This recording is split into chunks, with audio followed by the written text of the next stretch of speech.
Hi, everyone. We have heard for years that the discussion around IQ versus EQ.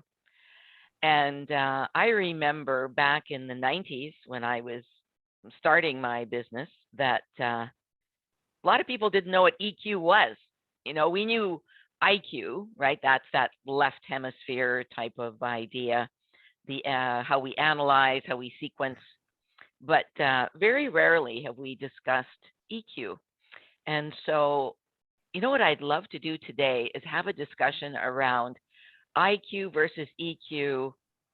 We can start with women, for example, and how we can encourage IQ and EQ with women so that they can feel more empowered, and then also discuss men.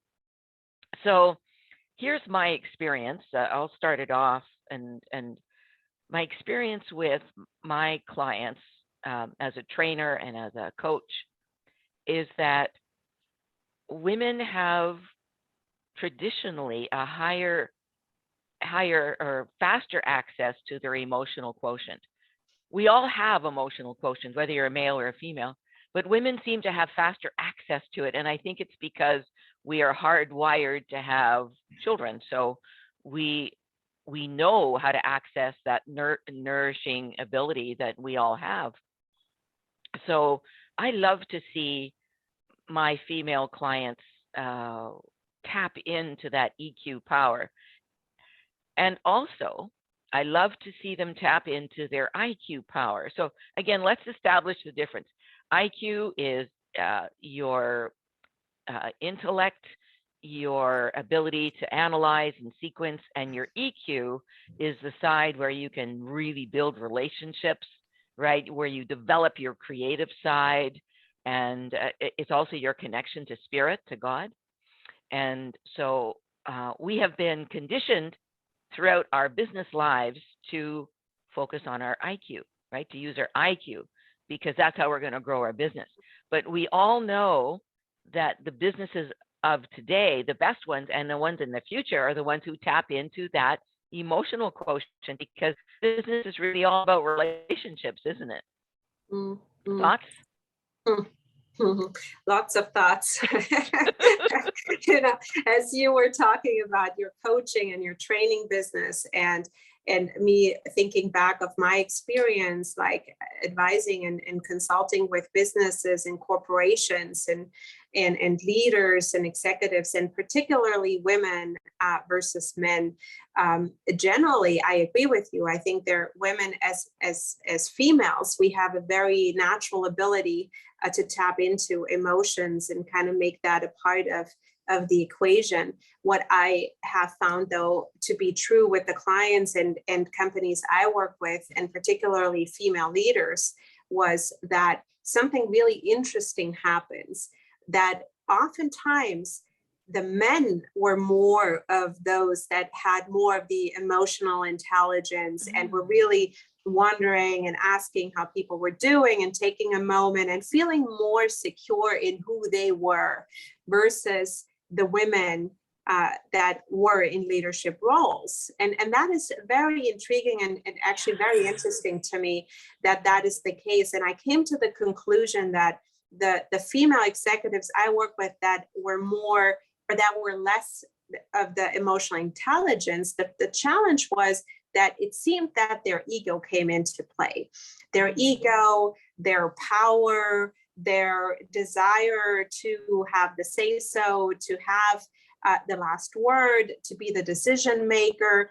And then that in combination with oftentimes limiting beliefs that perhaps could come from the fact or the time when we felt as women that there are less seats, and in some places that is still the case, where there are less seats for women, and you had to fight so hard to get to a point like that oftentimes they get very defensive and very competitive, especially with each other, that takes away from that emotional intelligence. So I have this theory of what I call leadership 2.0.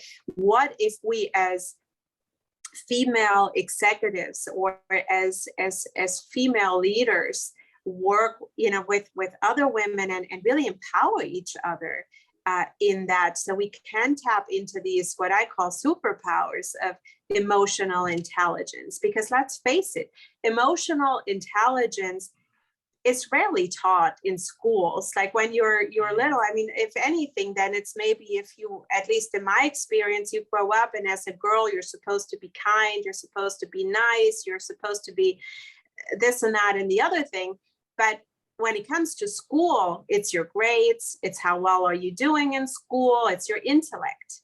Mm-hmm. That's right. It's what you remember, it's what you recollect, it's what you study and apply. But it's not so much about how are you as a human being, how are you on the emotional side. Mm-hmm. And even, you know, from an example of a doctor who is a friend of mine, and when she shared with me how, and that might have changed up to now, but it used to be much more on how do I get into like studying for medicine, and you had to have a certain intellect and a GPA in order to even get in there. It was a very heavy focus on that. But when you think about it, if you're a doctor, doesn't the emotional intelligence also play a role? Yeah. So it's just an interesting conversation and discussion, whether you're dealing with, you know, coaching clients or companies or corporations, that I think we are moving towards that, where people realize that emotional intelligence is a very, very important piece in it all, if not perhaps more important. Not sure we're quite there yet. And you know what is important, I think, for all of us to realize is that building that EQ, that emotional intelligence within ourselves, we shouldn't be frightened of it. Yeah. I remember when I first started coaching, and I would ask my clients, male or female, well, how do you feel about it? Not what do you think? I would say, how do you feel about that? Mm-hmm. And the women, women, when they gather together, they often speak about their feelings. Not all the time, but they do. And the men would say, well, give me an example of a feeling. So what I did was I developed a chart, a feelings chart, 25 constructive feelings and 25 unconstructive feelings. And it gave them a baseline. And then they were learning how to express their EQ, right? Mm-hmm. So they'll say, well, I'm angry, or I'm in judgment, mm-hmm. or I'm frustrated, or I'm not accepting, So it's interesting. I think you're so right. We have to learn EQ. Mm-hmm. Mm-hmm. We learn IQ in school, but we don't learn EQ in school. And if our parents are not teaching us EQ, then we have to learn it somewhere. And the meaning we give experiences, being emotionally intelligent doesn't mean that's a weakness. It doesn't make us weak. In fact, it makes us quite strong. Makes us stronger, I think, to have a balance of IQ and EQ. And that's what I attempt to do with my clients, give them that balance. So they're not just relying, because some people, men or women, are very right-brained. Mm-hmm. So they're EQ driven, but their IQ is very low. So I think it's really important to have a balance. Yeah. Can anybody out there hear me?